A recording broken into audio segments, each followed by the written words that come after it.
Hello friends, स्वागत करती हूँ आप सभी का एक बार फिर अपने इस यूट्यूब चैनल में जिसका नाम है ड्रीम स्पेशल। आशा करती हूँ आप सभी लोग बहुत अच्छे होंगे।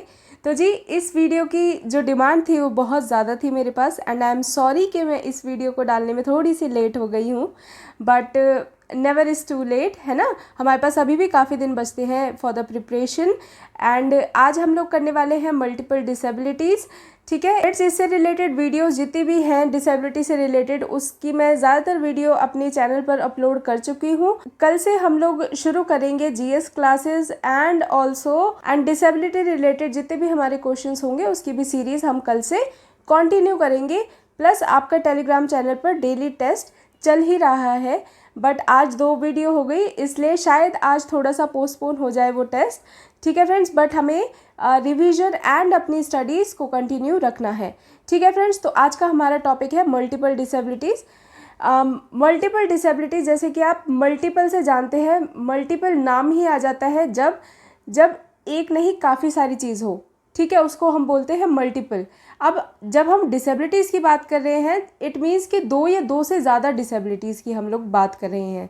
ठीक है फ्रेंड्स, इसकी डेफिनेशन देख लीजिए। Children with multiple disabilities have 2 और मोर डिसेबलिंग कंडीशंस, मतलब कि 2 या 2 से अधिक उसमें एक पर्टिकुलर बच्चे में डिसेबिलिटी होती है, तब उसकी कंडीशन को हम क्या बोलते हैं, क्या नाम दिया जाता है, मल्टीपल डिसेबिलिटीज़। और ये मल्टीपल डिसेबिलिटी जो मेजरली अफेक्ट करती है, क्या अफेक्ट करती है ये, learning other important life function, मतलब कि लाइफ के जो हमारे ऐसे महत्वपूर्ण कार्य जो कि हमें सीखने में मदद करते हैं, सीखने को प्रभावित करते हैं, ऐसे कार्यों को ये क्या है, उसको अफेक्ट करती है। ठीक है फ्रेंड्स, समझ गए। आगे बढ़ते हैं फ्रेंड्स। कंडीशन क्या होती है, सबसे पहले तो आप इसमें कंडीशन जानिएगा कि कंडीशन इसमें होती क्या क्या है। सबसे पहली कंडीशन है हमारी डेफ ब्लाइंड। नाम में ही इसकी दोनों कंडीशन को बता दिया गया है कि बच्चा जो है वो डेफ भी है और ब्लाइंड भी है। ठीक है, विजुअल इम्पेयरमेंट है प्लस हेयरिंग इम्पेयरमेंट है। ठीक है जी, दृष्टि बाधित है और श्रवण दोष भी है। ठीक है जी, दूसरी कंडीशन हमारी आती है, या तो बच्चा विजुअल इम्पेयर्ड हो, साथ ही साथ हेयरिंग इम्पेयर भी होता है, और साथ ही साथ मेंटली रिटार्डेड भी होता है, मतलब कि उसको इंटेलेक्चुअल डिसेबिलिटी भी होती है। दूसरी कंडीशन ये हो गई हमारी। ठीक है जी, तीसरी कंडीशन आप ध्यान रखिएगा, विजुअल इम्पेयरमेंट भी होती है प्लस मेंटल रिटार्डेशन, मतलब कि इंटेलेक्चुअल डिसेबिलिटीज़ भी होती है, मानसिक मंदता जिसे हम लोग बोलते हैं, दृष्टि हानि होती है। ठीक है, और इसमें इस वाली कंडीशन में बच्चे का जो हेयरिंग सेंस है वो बिल्कुल ठीक होता है। ठीक है फ्रेंड्स, लास्ट हमारी क्या कंडीशन है, सेरिब्रल पाल्सी। मैंने आपको पिछली अपने कुछ वीडियोस में बताया है कि सेरिब्रल का मतलब क्या है, जो हमारे मस्तिष्क से रिलेटेड बीमारी है, और पाल्सी का मतलब क्या है, जैसे आप पोलियो से समझ लीजिए। ठीक है, पोलियो में क्या इफेक्ट होता है, हमारा शरीर इफेक्ट होता है। ठीक है, तो ये सेरिब्रल क्या मतलब रखता है, इसका सारा कुछ लेना देना किससे है, इसका सारा लेना देना दिमाग से है। जैसे कि मैंने आपको बताया था कि हमारे जो ब्रेन होता है, जो हमारा मस्तिष्क होता है, उसमें काफ़ी सारे पार्ट बने हुए होते हैं, भाग बने हुए होते हैं। ठीक है, और ये हर एक भाग हमारी किसी न किसी मोटर मूवमेंट, मतलब कि हाथ पैर चलाने की क्षमता, हिलने डुलने की क्षमता, लिखने पढ़ने की क्षमता, बोलने चालने की क्षमता, सोचने की क्षमता, इन सब को दर्शाता है, वो रिस्पॉन्सिबल होता है। ठीक है फ्रेंड्स, तो इन बच्चों को क्या होता है कि दिमागी रूप से दिमाग में कुछ भी गड़बड़ होने के कारण, कुछ विकलांगता होने के कारण, कुछ परेशानी होने के कारण उनको क्या है, उनका शरीर जो है वो काम नहीं करता है। ठीक है, इसके साथ साथ क्या होता है, मेंटली रिटार्डेड, मतलब कि इंटेलेक्चुअल डिसेबिलिटी होती है, मानसिक मंदता होती है। साथ ही साथ क्या कंडीशन रहती है कि हेयरिंग, स्पीच या फिर विजुअल प्रॉब्लम भी उस बच्चे को हो सकती है, या तो सेरिब्रल पाल्सी हो प्लस हेयरिंग हो, सेरिब्रल पाल्सी हो, स्पीच भी रिलेटेड प्रॉब्लम हो सकती है, मेंटली रिटार्डेड भी हो सकती है, विजुअल प्रॉब्लम भी हो सकती है। ठीक है फ्रेंड्स, इसके बाद हमारी लास्ट कंडीशन आती है लर्निंग डिसेबिलिटीज़ की। लर्निंग डिसेबिलिटीज़ में जैसे कि मैंने आपको एक एग्जांपल देते हुए बताया था कि लर्निंग डिसेबिलिटी में आपने एक मूवी देखी होगी तारे ज़मीन पर, उसमें एक बच्चा होता है, उसको क्या प्रॉब्लम होती है, लर्निंग डिसेबिलिटी। आपने देखा होगा उसके आगे जो वर्ड्स होते हैं ना, वो डांस करते रहते हैं, जंबल होते हैं। ठीक है, इस कारण वो अच्छे से पढ़ नहीं पाता, अच्छे से लिख नहीं पाता, पर वो ड्राइंग में बहुत अच्छा होता है। तो लर्निंग डिसेबिलिटीज़ को भी हम मल्टीपल डिसेबिलिटी में, विकलांगता में गिनते हैं। क्यों? क्योंकि सिर्फ ये एक प्रॉब्लम नहीं है, इसमें एक प्रॉब्लम से अदर कंडीशन, दूसरे भी जो कंडीशन है वो भी मिलते हैं, एसोसिएटेड है। ठीक है फ्रेंड्स, मतलब एक दिक्कत 100 दिक्कतों को अपने साथ में लेके आती है। ठीक है, ये कहावत है ना। तो इसका मतलब बस यही है कि अगर लर्निंग डिसेबिलिटी है बच्चे को, तो उसमें ज़रूर ऐसा देखा गया है कि उसमें कोई और भी डिसेबिलिटी या फिर विकलांगता ज़रूर देखी जाती है। ठीक है फ्रेंड्स, अब इसके प्रकार देख लीजिए। प्रकार इसके क्या रहते हैं? सबसे पहला है ADHD। फुल फॉर्म क्या है? इंग्लिश में भी अच्छा जी ADHD ही आएगा। ठीक है, कुछ अलग से नहीं करना है, इसलिए मैंने इसको हिंदी में नहीं लिखा था। Attention deficit hyper active disorder. क्या होता है? Attention deficit hyper activity disorder. Attention की प्रॉब्लम होती है और क्या होते हैं ये लोग? हाइपर एक्टिव होते हैं, मतलब अति उत्तेजित होते हैं। और अटेंशन का मतलब उनको ध्यान लगाने में दिक्कत होती है ऐसे बच्चों को। ठीक है फ्रेंड्स, इनको प्रॉब्लम क्या होती है? हाइपर एक्टिव होते हैं ये, मतलब अति सक्रिय होते हैं। मतलब हाथ मारेंगे तो हाथ ही मारते रहेंगे, कहीं भागेंगे तो भागते ही रहेंगे, कहीं टिक के नहीं बैठेंगे, इम्पल्सिव रहेंगे। ठीक है, बातचीत करने में भी इनका मन नहीं लगेगा, किसी चीज़ पर टेंशन नहीं दे पाएंगे, हाइपर से हुए रहते हैं ये। ठीक है, तो इसको बोलते हैं हम हाइपर एक्टिविटी। ठीक है, दूसरा आपने पढ़ ही लिया, इम्पल्सिव रहते हैं, एक जगह टिक के नहीं बैठते हैं। ठीक है, उनको बहुत ज़्यादा मन में उथल पुथल चल रही होती है कि वो इम्पल्सिव हो जाते हैं। ना तो वो अच्छे से बात कर पाते हैं इम्पल्सिवनेस की वजह से, और ना ही वो कुछ एक काम टिक के कर पाते हैं। ठीक है फ्रेंड्स, शॉर्ट अटेंशन स्पैन, जैसे कि हमने ऊपर पढ़ा, अटेंशन नाम ही है अटेंशन डिफिसिट, मतलब कि शॉर्ट अटेंशन स्पैन होगा। ठीक है, मतलब कि ज़्यादा समय ध्यान ना दे पाना, ज़्यादा समय तक एक चीज़ पे ध्यान नहीं दे सकते हैं। सेकंड होता है डिस्टर्ब स्पीच, मतलब कि खराब भाषण। ठीक है, ऐसा होता है कि इनकी जो तेज़ी में ना इनकी स्पीच भी जो है वो अफेक्ट होने लगती है। ठीक है, एक्टिंग विदाउट थिंकिंग, मतलब बिना सोचे समझे अभिनय करना, मतलब कुछ भी हरकत कर लेना। हम जैसे एक मनुष्य है, हम नॉर्मल इंसान है, हम लोग सोच समझ के कोई भी एक्शन लेते हैं। ठीक है, बट इनमें क्या है, जो माइंड में आया कर दिया। क्लास चल रही है, क्लास में इनको पढ़ा रहे हैं, इनके माइंड में आया मुझे भागना है, तो ये भाग जाते हैं। ठीक है फ्रेंड्स, अब नेक्स्ट पढ़ लीजिए, अनेबल टू कॉन्सेंट्रेट, एक जगह ध्यान केंद्रित नहीं कर पाते हैं। ठीक है फ्रेंड्स, आगे सेरेब्रल पाल्सी। सेरेब्रल पाल्सी मैंने आपको बताया, दिमागी रूप से कोई भी दिक्कत होती है, और कहाँ ये दिमागी इनको जो अफेक्ट करता है, इनकी बॉडी पे करता है। देखिए, इसके दिमाग की काफ़ी सारे ऐसे पार्ट्स होंगे जो कि दिक्कत में होंगे, जिससे कि इसकी बॉडी पूरी ही इसके कंट्रोल में नहीं है। देखिए यहाँ पर इसकी बेल्ट बंधी हुई है, राइट। ये बेल्ट होती है इनकी बैकबोन को रोकने के लिए, इनके शरीर को थामे रखने के लिए, सीट से बिठा के रखने के लिए। और देखिए एक यहाँ पर भी बेल्ट बांधी गई है इस बच्चे को। ठीक है, इनका हाथ भी कंट्रोल में नहीं है, वो भी गिरा हुआ हाथ है। इट मीन्स इनके दिमाग का अपना कोई भी कंट्रोल नहीं है इनकी बॉडी पर। ठीक है, दिक्कतें क्या होती है? मल्टीपल दिक्कतें होती हैं इन्हें भी। ठीक है, इन्हें क्या दिक्कत होती है? स्पीच में प्रॉब्लम होती है, स्पीच जो है देरी से डेवलप करती है या कभी कभी करती ही नहीं है। बोलने में दिक्कत आती है, कठिनाई होती है। ठीक है, जैसे कि इनके ये भी तो मांसपेशियों का ही एक हिस्सा है ना, हमारे हाथ चलाना, पैर से भागना दौड़ना, ये भी मांसपेशी से रिलेटेड है। ठीक है, दिमाग से रिलेटेड है। तो ऐसे ही हमारे जब हम बोलते हैं उसमें हमारी मांसपेशी इंक्लूड होती है। ठीक है, सहायक होती है, इस वजह से ये लोग बोल भी अच्छे से नहीं पाते हैं।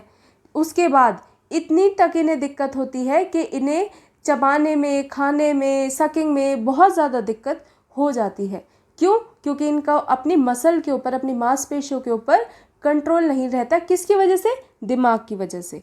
ठीक है जी, इसके बाद इनको लर्निंग डिसेबिलिटी हो जाती है, मतलब कि पढ़ने में दिक्कत हो सकती है, लिखने में दिक्कत हो सकती है, मैथ्स में दिक्कत हो सकती है। ठीक है, काफ़ी सारी प्रॉब्लम्स हो सकती हैं। इसके बाद इंटेलेक्चुअल डिसेबिलिटीज़ हो सकती है, बौद्धिक विकलांगता, मतलब ये तो होनी अनिवार्य ही है, ये तो होगी ही होगी, चाहे किसी भी लेवल पे हो, माइल्ड हो, सीवियर हो, मॉडरेट हो, प्रोफाउंड हो, मतलब कि बिल्कुल ही मेंटली रिटार्डेड हो। ठीक है फ्रेंड्स। इसके बाद डिफ़िकल्टी हियरिंग, सुनने में भी इन्हें दिक्कत होती है।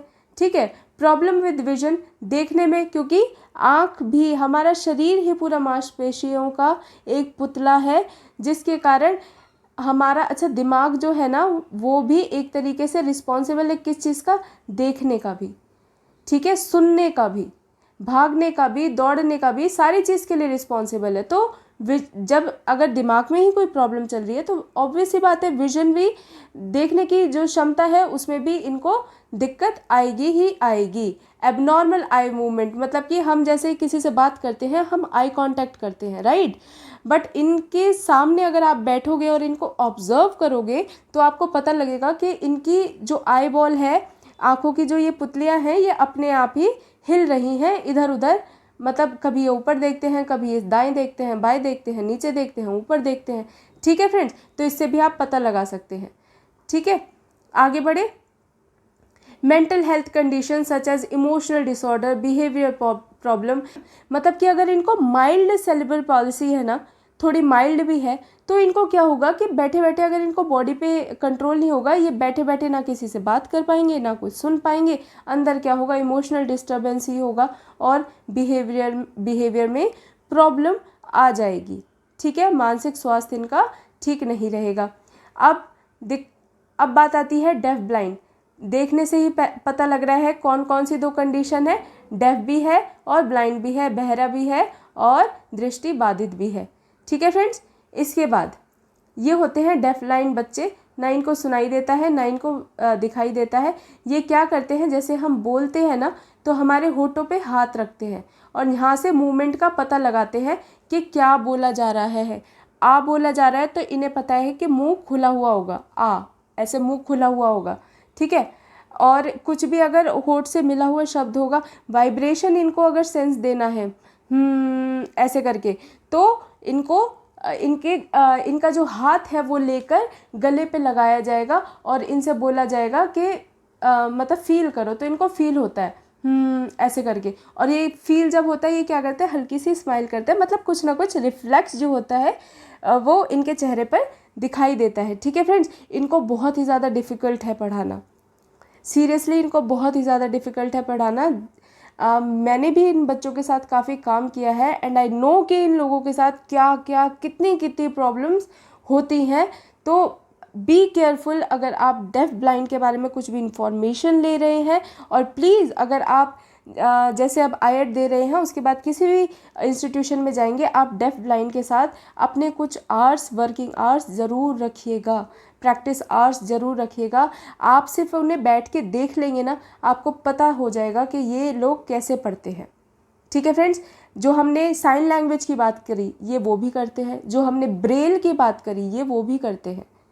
ठीक है, और ज़्यादातर क्या होता है कि जैसे एक मान लीजिए कोई एक टब है, ठीक है, टब में जो है वो सैंड भरी हुई है, रेत भरा हुआ है, तो इनको सेंसेशन देने के लिए, क्योंकि ना सुनता है ना दिखता है, पर दिमाग काम कर रहा है, ठीक है ना, सेंसेशन देने के लिए इनको क्या करते हैं, उंगली से रेत पर ए बनाते हैं, फिर इनके हाथ में एप्पल दिया जाता है, फिर इस तरीके से इनकी पढ़ाई होती है। ठीक है फ्रेंड्स, इनको अगर यस कहना होता है तो ये अपनी उंगली, जैसे अगर इनको यस कहना होगा तो इस उंगली को ऐसे ऐसे प्रेस करेंगे तो पता होगा कि ये हाँ कह रहे हैं किसी बात के लिए। ना कह रहे हैं तो ये कुछ भी जो इनको सिखाया गया होगा बाय द टीचर्स और बाय द पेरेंट्स, तो ये वही एक्शन करते हैं। ठीक है फ्रेंड्स, इनके साथ कम्युनिकेट करना बहुत ज़्यादा मुश्किल है, इनको पढ़ाना बहुत मुश्किल है। और जो भी लोग इन लोगों को पढ़ाने जाएंगे, प्रैक्टिस करेंगे, प्लीज़ बी केयरफुल।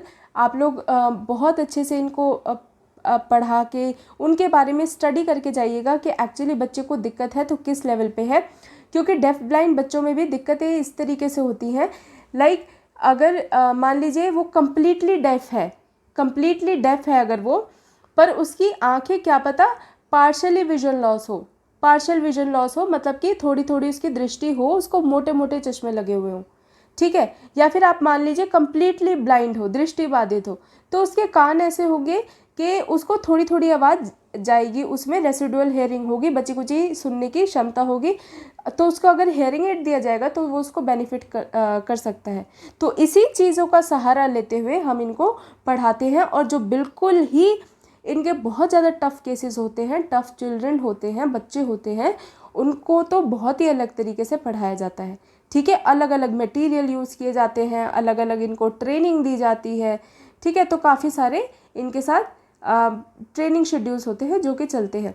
अच्छा, इसका ये पूछा भी क्या था गवर्नमेंट टीचिंग एग्ज़ाम में, DSSB का वो एग्ज़ाम था। इस जो ये प्रॉब्लम है डेफ ब्लाइंड की, दृष्टिबाधिता वाली और श्रवण बाधित वाली, इसको क्या कहते हैं, डुअल सेंसरी इम्पेयरमेंट भी बोलते हैं, दोहरी संवेदी हानि के रूप में भी जाना जाता है। ठीक है फ्रेंड्स, मत भूलेगा। अब प्रॉब्लम क्या क्या होती है, देखिए जी, बोलने चालने में ऑब्वियस सी बात है कि इनको प्रॉब्लम होगी ही होगी। ठीक है, कम्युनिकेट करने में किसी भी तरीके से, डेफ जो है वो साइन लैंग्वेज का यूज़ करता है, कम्युनिकेट कर लेता है। ब्लाइंड जो है उसको तो कम्युनिकेट करने में कोई प्रॉब्लम है ही नहीं। ठीक है, कोई भी लोग हैं वो कम्युनिकेट कर पाएंगे, बट इनको कम्युनिकेशन में भी बहुत ज़्यादा प्रॉब्लम होती है, संचार करने में, बातचीत करने में बहुत ज़्यादा प्रॉब्लम होती है, जिसके कारण क्या होता है कि ये आइसोलेट हो जाते हैं, एकांत रहते हैं। इनसे आप इनको एक मन में एक मर्सी या फिर दया की भावना रख के इनके पास बैठ तो जाएंगे, पर कितनी देर नहीं बैठ पाएंगे ना। इनके माँ बाप भी इनके पास इतना ज़्यादा नहीं रह पाएंगे। इससे क्या होगा कि ये एक आइसोलेशन जोन में, मतलब एक एकांत वाले जोन में जाते चले जाएंगे। ठीक है, इनके अंदर भी एक दुनिया बसती है फ्रेंड्स। ठीक है, तो दूसरा है सक्सेस। देखिए, इन्हें सफलता, बहुत ही कम चांसेस है कि इन्हें सफलता मिले। मेरे को ऐसा कहना बिल्कुल अच्छा नहीं लग रहा, बट स्टिल ये एक सच्चाई है कि इनको सफलता मिलने में बहुत ही दिक्कत होती है। ना इनके लिए कोई जॉब्स है, ना इनके लिए कहीं पे प्राइवेट अपॉर्चुनिटीज़ है। हाँ, बट ये है कि अगर वो बच्चा कुछ उसको श्रवण मतलब रेसिडुअल हेयरिंग है, बची कुछ क्षमता है, या थोड़ा बहुत देख पाता है, तो वो अपने लायक काम, लाइक कुछ मतलब टोकरे बनाने का काम कर लिया। ठीक है, या फिर ढोलक, एक हमारे मतलब मैं एक बच्चे को जानती हूँ, तो मैं उसका नाम तो नहीं बताऊँगी यहाँ पे। वो बच्चा भी डेफ ब्लाइंड था। ठीक है, और उसको सुनता भी बहुत ऊंचा था, बहुत ऊंचा। ठीक है, बहुत ही सीवियर लेवल पे वो था, वो हेयरिंग इम्पेयर्ड था, दृष्टिबाधित था, एंड प्लस वो क्या था, कम्प्लीटली ब्लाइंड था। ठीक है, बट वो ढोलक इतनी अच्छी बजाता था ना, मैं आपको बता नहीं सकती। सारे प्रोग्राम्स में, जितने भी प्रोग्राम्स होते थे, आसपास होते थे, उनके स्कूल के आसपास होते थे, उसके स्कूल में होते थे, सारे के सारे वो परफॉर्म करता था। ठीक है फ्रेंड्स, और उसके बाद मोबिलिटी मतलब जैसे आप पढ़ने के लिए कहीं जाना है, घूमना है, फिरना है, गतिशीलता। ठीक है फ्रेंड्स, मोबिलिटी में, हिलने डुलने में भी प्रॉब्लम होती है। क्यों, पता ही नहीं होता साइड में जाना है, बाएं जाना है, सामने जाना है, क्या कोई खतरा तो नहीं है, इस वजह से। इंडिपेंडेंस, देखिए इंडिपेंडेंट तो इन्हें छोड़ ही नहीं सकते, स्पेशली ऑन द रोड्स क्या, सड़कें क्या, इनको घर पर भी अकेला नहीं छोड़ा जा सकता, स्कूल में भी अकेला नहीं छोड़ा जा सकता। इनको असिस्ट करने के लिए, इनको सहायता देने के लिए इनके साथ कोई ना कोई हमेशा ज़रूर होता है। ठीक है फ्रेंड्स, इसके बाद लर्निंग डिसेबिलिटीज़, जैसे कि मैंने आप लोगों को बताया, सीखने में समस्या। देखिए, लर्निंग डिसेबिलिटीज़ भी काफ़ी तरीके की होती है। इस क्यूट से बच्चे का मैंने इंट्रोडक्शन आपको पहले ही दे दिया है, आपने देखी होगी तारे ज़मीन पर। इनको लर्निंग डिसेबिलिटी थी और प्रॉब्लम क्या थी, डिसलेक्सिया की थी।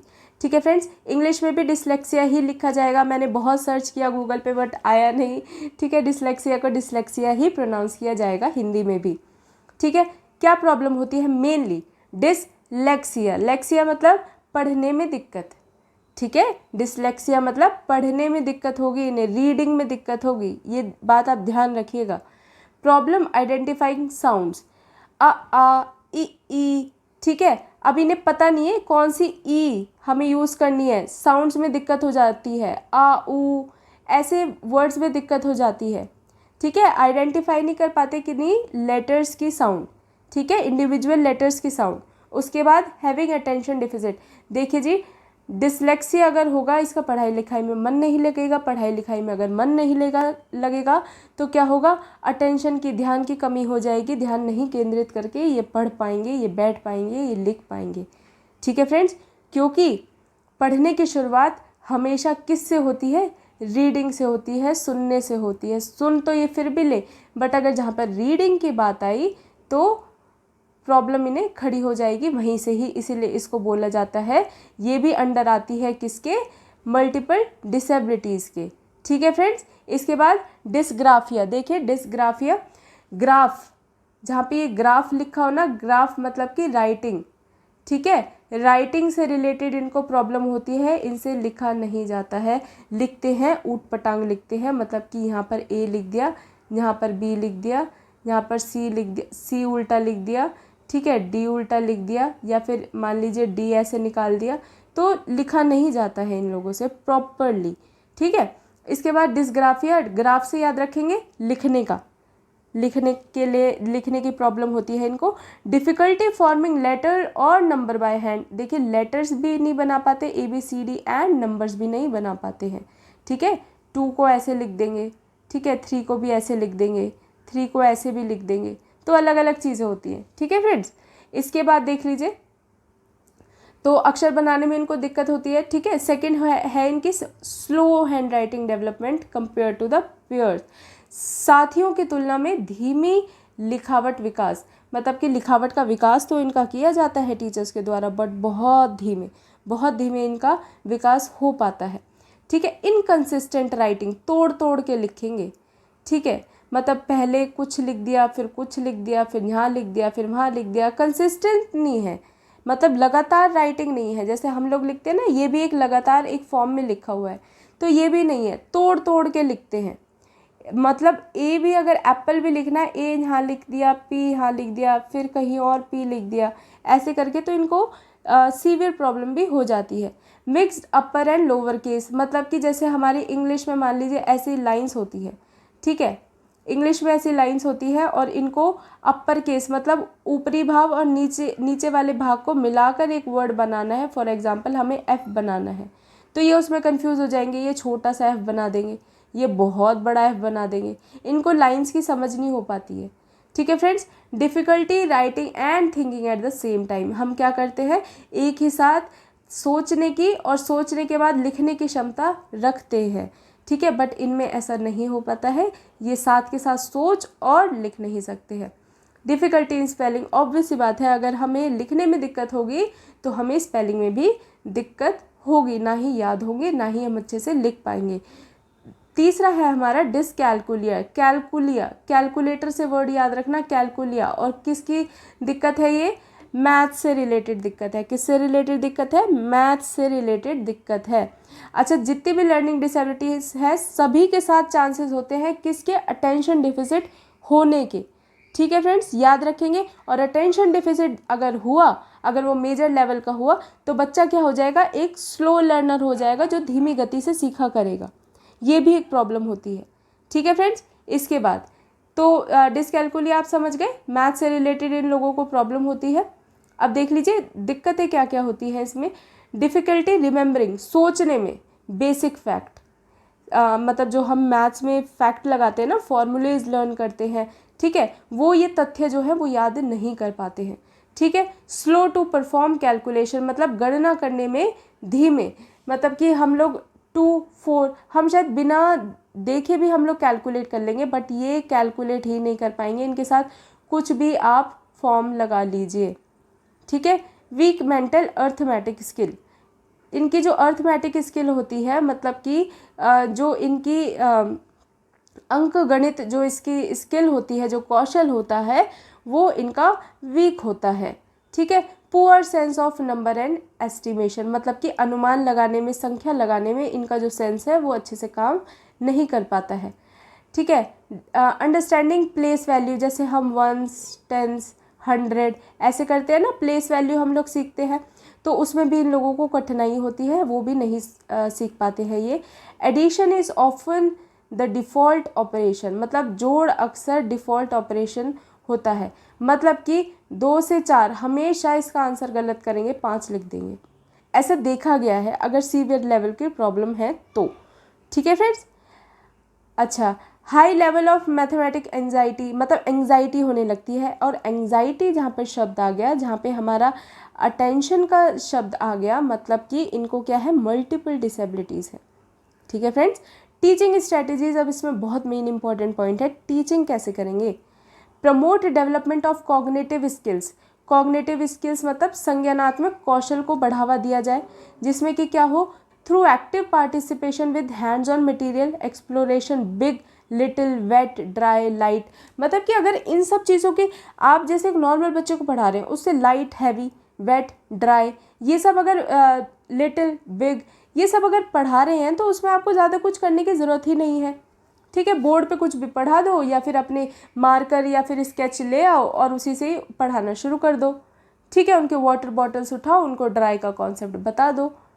बट इनके लिए क्या होता है कि आपको एप्रोप्रिएट क्या मटेरियल यूज़ करना पड़ता है, किस चीज़ के लिए, कोई भी एक वर्ड अगर इन्हें समझा रहे हैं तो, क्योंकि आप एक वर्ड समझा रहे हैं उसके लिए वो पूरी स्टोरी है, पूरी कहानी है, उसको समझने के लिए पता है आपको कितने उसके दिमाग में चीज़ें चलती हैं कि अच्छा ये, क्यों, क्योंकि ना सुन पा रहा है ना देख पा रहा है।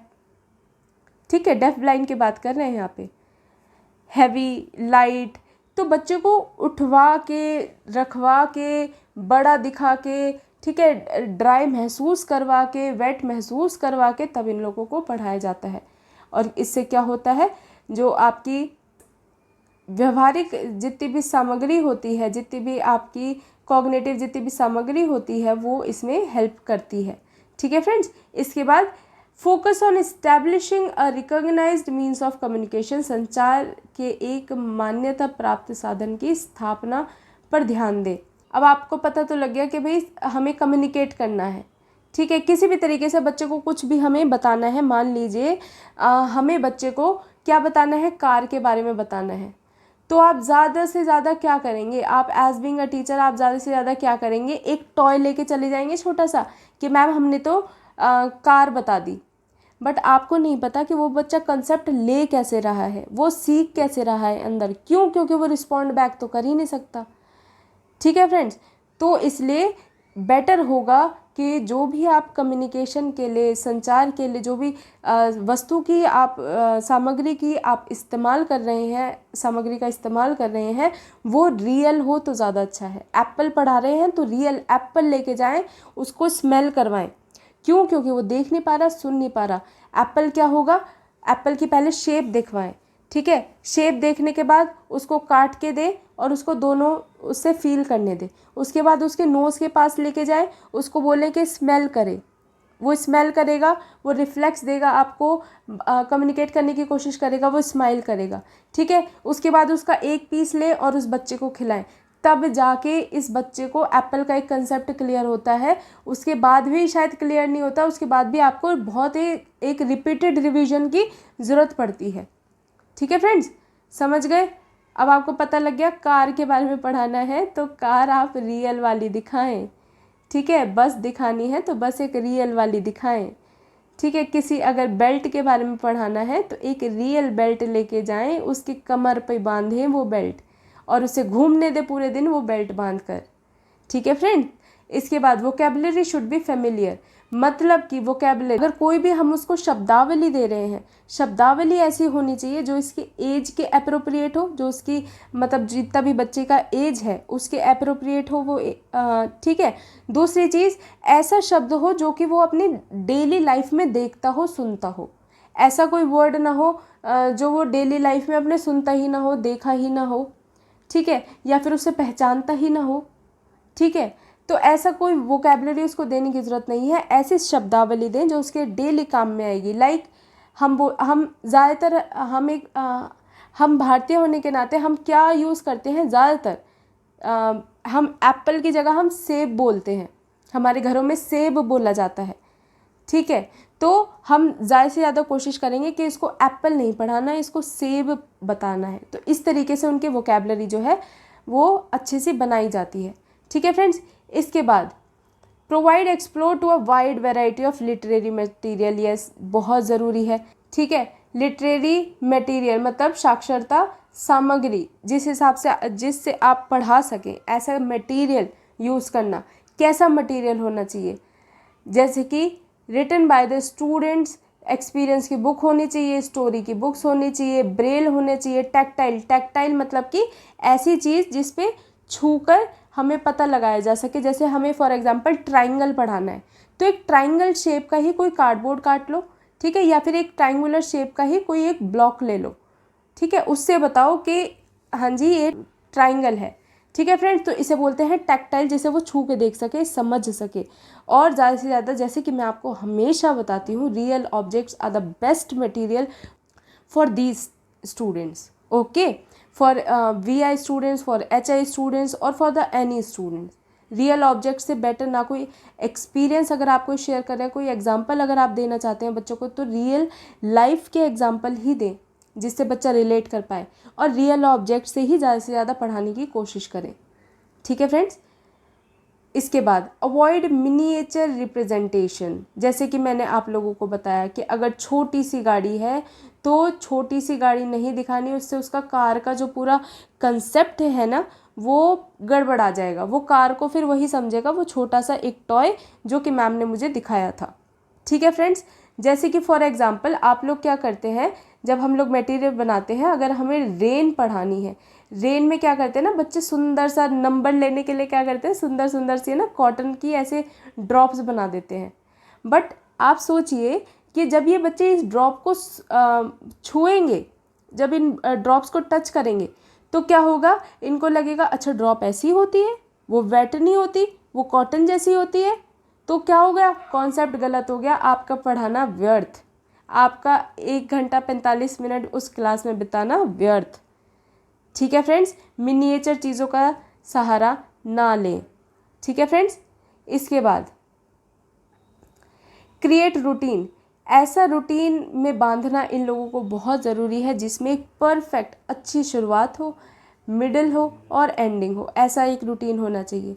मतलब कि एक बच्चा अगर ऑटिस्टिक बच्चा है, ऑटिज़म है एक बच्चे को, लाइक फॉर एग्जांपल, ठीक है, एक बच्चे को अगर ऑटिज़म है वो अपने ही वर्ल्ड में रहता है, ठीक है, ऑटिज़म है वो अपने ही वर्ल्ड में रहेगा, और क्या करेगा कि शुरुआत में उसको ट्रेन करना पड़ेगा कि इतने बजे तक इसकी आँख अपने आप खुल जाए, ठीक है, इतने बजे ये बच्चा रोए ना और स्कूल के लिए रेडी हो जाए विद माता पिता की हेल्प, ठीक है, इतने बजे ये हो, इतने बजे ये हो, और एक प्रॉपर एंडिंग हो जिसमें कि बच्चा कुछ ना कुछ दिन में से अपने सीख ले, कुछ फ्रूटफुल निकाल ले, ठीक है friends. Thank you so much for watching this video. If you like this video please like share and subscribe to my channel. और ऐसी ही आने वाली वीडियोस देखने के लिए आप हमसे जुड़ सकते हैं। कहाँ पर, टेलीग्राम पर, फेसबुक पर एंड इंस्टाग्राम पर, ठीक है फ्रेंड्स। एक बात और, कल से हम लोग सारी डिसेबिलिटीज़ के ऊपर एक वीडियो रखेंगे, जो दिन में एक वीडियो आएगी, उसमें मैं अप्रॉक्सीमेटली 20 क्वेश्चन या फिर उससे ज़्यादा भी डालने की कोशिश करूँगी। तो आप सभी के लिए वो सीरीज़ बहुत ही ज़्यादा इंपॉर्टेंट होने वाली है, तो वो सीरीज़ भी ज़रूर देखिएगा, ठीक है फ्रेंड्स। तो मिलती हूँ आपसे नेक्स्ट वीडियो में, तब तक के लिए friends take care and friends do remember, dream it, achieve it, bye bye.